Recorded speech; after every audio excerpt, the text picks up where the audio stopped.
Alright, check this out. You guys are back on the Hater World, and I'm Blue Devil.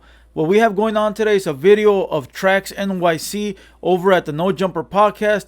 If you don't know who Trax is, he's a jeweler out of New York. He's widely known for that piece that he did for 6ix9ine, or having difficulties with 6ix9ine when doing business. But before we get into that video, if you guys are new to the Hater World, make sure you go over, hit the subscribe button, hit the bell, like the video, and most importantly, leave me a comment down below and let me know if you like what I'm doing or whether you don't. And to all my day ones, I salute. You guys already know, nothing but love. But check this out. This video is about scamming people and not doing business correctly. I do a lot of business. I'm very good at doing business. I'm very good at numbers. So let's watch this video so I can give you guys a Southsider's reaction. With no further ado, let's get it. Would you say that your sort of like confrontational personality style is essential to this business? Because you just can't, I'm guessing you can't really survive in this business if you're a sheep and you're just going to let people charge you whatever, and if you're just going to be kind of passive. Right. You have to be willing to get in their face You're and right. talk like this, right? You gotta sit here and you gotta pull the levers and you gotta get, but that's not the way they do it. In the Diamond District, they waste each other's time talking back and forth about the conversation for bargaining. Baba John, I'm giving it to you honestly, this, that. These motherfuckers are saying honestly to dishonest, saying this. Look, quit the bullshit, cut the bullshit, and give me the price. Simple and plain. When it comes down to business, people like to jive. If you don't know what jive means, they like to bullshit. You know that word. And that's not cool. It's like very simple. Like, look, bro, just give me the bottom price, what you can do, and this is what I can pay. If we can do it, we can do it. But a lot of motherfuckers like to jive, beat around the bush, tell you they're giving you a better deal than the next man, tell you that you're getting a discount because of this reason, and that's not the way it is. Look, when I do business with people, I tell them two things. I'm going to give you a today price and a tomorrow price. Today price, I'm going to hook you up for not wasting my time. But I'm going to give you a tomorrow price for you wasting my time today and not being ready. So you pick the one that you want. And I usually double the price on them when it's a tomorrow price. So that way they can jump on it today and not waste my time anymore. Because you already know in the DM, you get a lot of motherfuckers window shopping. Just asking stupid ass questions. And at the end talking about, I got to ask my partner. Motherfucker, you ain't got no partner. Or let me run it through this. Let me run it through that. So why the fuck you wasting my time? You feel me? So quit the jive, cut the bullshit, and let's get down to business. Let's go. You're my brother, you're not my brother. Cut that shit out, bro. Right. You're not my brother. We're not doing all this shit. Let's get down to the fucking business. Make sure my shit is correct, because I'm going to correct on my side of the business. I'm not going to take a bill and then you call me, I'll pick up my phone, bro. I'm going to pick up my phone, make sure you get your money. I'm not running off on the plug like these young fucking dickheads out there who think that's cool. You know? Check it out. When he said it, he goes, I'm not going to take a bill and not pay you, which means that I'm not going to order something and not pay you at the end, because there's a lot of motherfuckers that will order shit, and then when it's time to pay up, all of a sudden, they only want to pay you a percentage. They got it cheaper somewhere else. Their homie knows the plug. All of a sudden, they don't want to answer the phone. Nah, my boy, that's not the way it works. And then the same motherfuckers are crying when you do them the same way they did you. Like, that's some bullshit. Like, if you're going to do business, make sure you're ready to do business. And make sure you do business right, bro. Like, the number that you agree on, that's it. That's it. There's no whining and crying later about you found it cheaper up the block.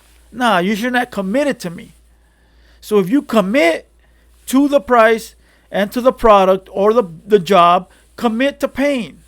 Because running off on the plug is cool when you're in the streets, you ain't got no money and you need a lick. That's all dandy. That's all cool. But when you're in real business, like out here in the public, you need to conduct real business, because all this shit will come back to haunt you. And like they say, you're only good as your last transaction. But let's go. I pay my bills. I handle my shit. I have a different standard of business. I'm not being aggressive. I'm reforming it. I'm just not tolerating corny shit that's a waste of time, that's not productive. I put my dues in. You guys, I did business like everybody else did, struggling to be me. No, you motherfuckers struggle to be you in the Diamond District. You go fuck yourself, bro, because I'm right. I'm gonna handle my shit. Sorry to raise my voice, but when I think about these motherfuckers, bro, you know what I'm saying? My blood boils, right? Dude. Yo, bro, there's some really grimy shit. People saw me as a young kid, took advantage of me. You know what I'm saying? We could have did other businesses, they could have did business with me fantastic, but they thought I was like them. He seems a little corny, but as passionate as he is, I can tell he's not lying.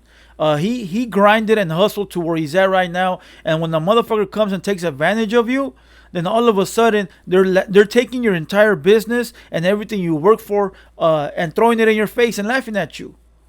Nah, sometimes, bro, let me tell you, a lot of people do business, and then when they don't get their way due to the policies of the business, they want to cry wolf and they want to take it to the streets. Well, let me tell you something. If you came into my place of business and did business with me in a business setting and you don't like the way the business turned out, then you go ahead and sue me or take it to the courts and keep it strictly business. Now, if I met you on the streets and we're hustling and I do a transaction via the streets, then we can keep it in the streets. But motherfuckers wanna mix both, you know, and sometimes you can't do that. 99% of the time, you can't do that. If it's business, keep it business. If it's streets, keep it streets. Simple and plain. Let's go. Case in point. Another example. You know, I was on Canal Street. There were several jewelry stores. I'm a loyal guy. I could have went to one of those jewelry stores where, you know, people speak my language, Russian, and they're Russian immigrants and so on and so forth. And they would never give me a job. They would never give me they wouldn't let me photograph the jewelry on the counter. I had to fucking go to the other guy, the Vietnamese guy, to photograph his shit.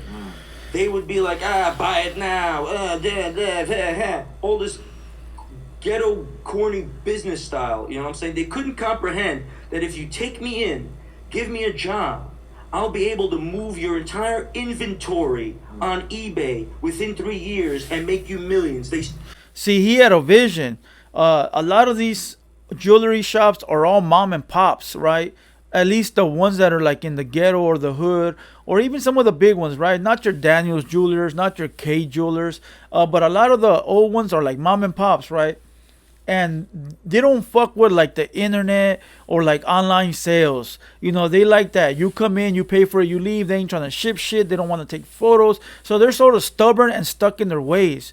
But as you see, Trax right here had a vision to, you know, blow his name up or blow it up on the internet, which nowadays everything is on the internet. If you can't make money off your phone, then you shouldn't be breathing.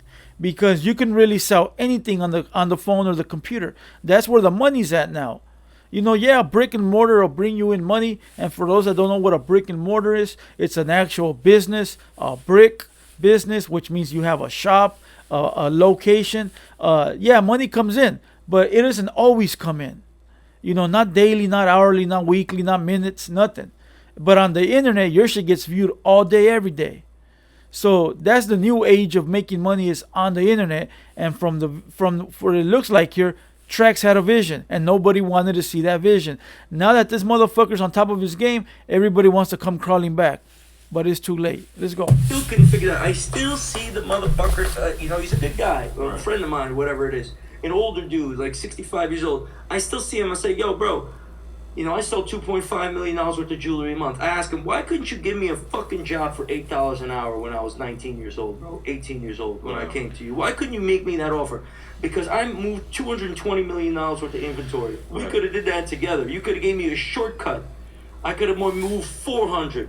Because motherfuckers don't want to give up the secret to the sauce. See, okay, I understand the guy that didn't want to give him a job, and I also understand Trax. The guy with the company didn't want to give you a chance because, for one, you might steal his customers, you might steal the secret sauce, you might run off and build your own empire and leave him in the dust. And they don't want to see nobody doing better than them.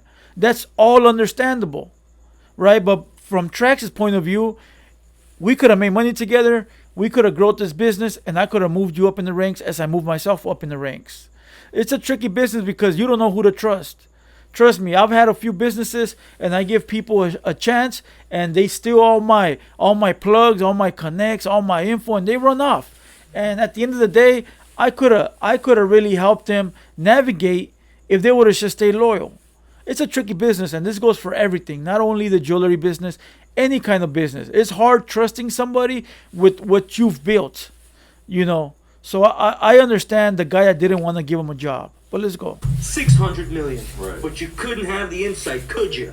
You had to sell it right there and push it. Buy this, get that, now. Let me give you an example. Like, a lot of young rappers will, you know, kind of want to be in my good graces, or they want to get an interview early on or whatever, and I'll be basically like ignoring them at a certain point. You know, like some percentage of them, you know, I'll see a young artist and I want to work with them, and some percentage of them I just don't really see the vision early on, and then maybe a couple of years later they get signed or they start doing their thing or whatever. Right. And I've kind of got to acknowledge at a certain point, oh, hey, you had it and I didn't notice it. Right. And, you know, that's okay. And sometimes I see them sort of have this grudge where they're like, no, you didn't fuck with me when I was on square one, Right. so I don't fuck with you now. Which and is then corny. other guys have the attitude of, hey, you proud of me? Like, look, I did it. I blew up. And, you know, I appreciate that when I see people who have an attitude about that. You seem like you're kind of attached to this, you know, grievance that you feel like you dealt with in this situation. Do you think it's entirely fair, or do you kind of empathize with it? Because I'm sure that there's talented people who come to you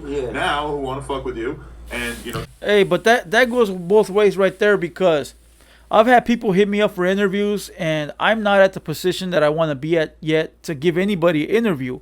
And sometimes they feel offended, like I don't want to fuck with them. But it's like, bro, I'm not there yet. Like, I'm nothing yet. I'm just a fucking guy that's talking to a camera. Like, once I get to that position, then I'll start fucking with other people. So a motherfucker holds a grudge for that and unfollows me or unsubscribes, then that's sort of corny.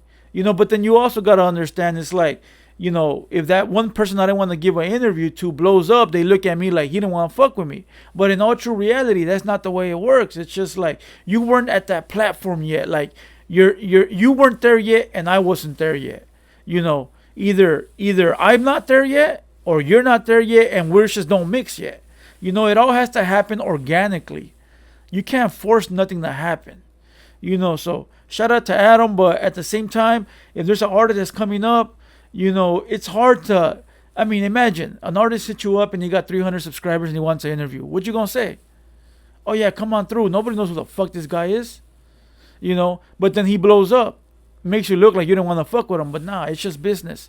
At the end of the day, it is just business. Let's go. We already got a whole staff of employees. There's probably plenty of qualified candidates that don't make it through. Listen, in your example, you know what I'm saying? You're willing to acknowledge that they came up, and you're willing to, you know, say, hey, I was wrong in essence. You know, you are a star, so to speak, or whatever the fuck the case may be. For me, it's not about that, bro. It's about money. I'm not rolling backwoods and having a fucking great time and making music. It's about money. Fucking Watch. I have to run this business. I got to make sure that the diamonds I buy, the price is fair. If the price is X per carat, don't add 20 X plus 20. I'll fucking destroy you, bro. You know what I'm saying? I'm gonna come after you. I'm gonna hurt your business, and I'm gonna make it. Don't waste my fucking time. Don't maybe pick up the phone and say, hey, why is the price $20 more than the other guy? Just give me the fucking right price so I can pay my bill and handle my shit. I don't want to be 45 and 55 years old dealing with this problem. I gotta nip it in the bud. It's gotta stop. I should have did it when I was a young fucking dude. Okay. Look, it just comes down to this. Do right business. That's all it is. Don't waste nobody's time. To a lot of you guys watching all this, when you get into somebody's DM and you start asking prices, be ready to buy, or don't ask for shit. You know, don't go into the store with no money looking around. It's the same thing. Don't come up in my DM with no money. If you got money in your pocket, come ask me all the questions you want. I'll answer them all. But at the end of me answering all these questions, give me a bag. Because you didn't waste my time, okay? And now I'm going to give you a product. But don't come in here wasting my time asking me a million fucking questions and then later walk off. Because then all you did was take up my time. And next time you hit me up and you tell me you're ready, I'm not going to deal with you. Either that, or I'm going to charge you way more for wasting my fucking time the very first time. So just be ready. Be ready. Do your research and do correct business, and everything will be cool. Other than that, this was a little bit different than what we normally do. We're talking about business and not talking about gangs or so-called YouTube politics. But I hope you guys enjoyed this video. You guys already know I'm here to fuck with you guys. As long as you guys fuck with me, we're going to get to the top. So if I get to the top, we all get to the top. Alright, so with no further ado, let's end this video. Let's call it quits. I'm Blue Devil. This has been a TheHaterWorld production, and we out.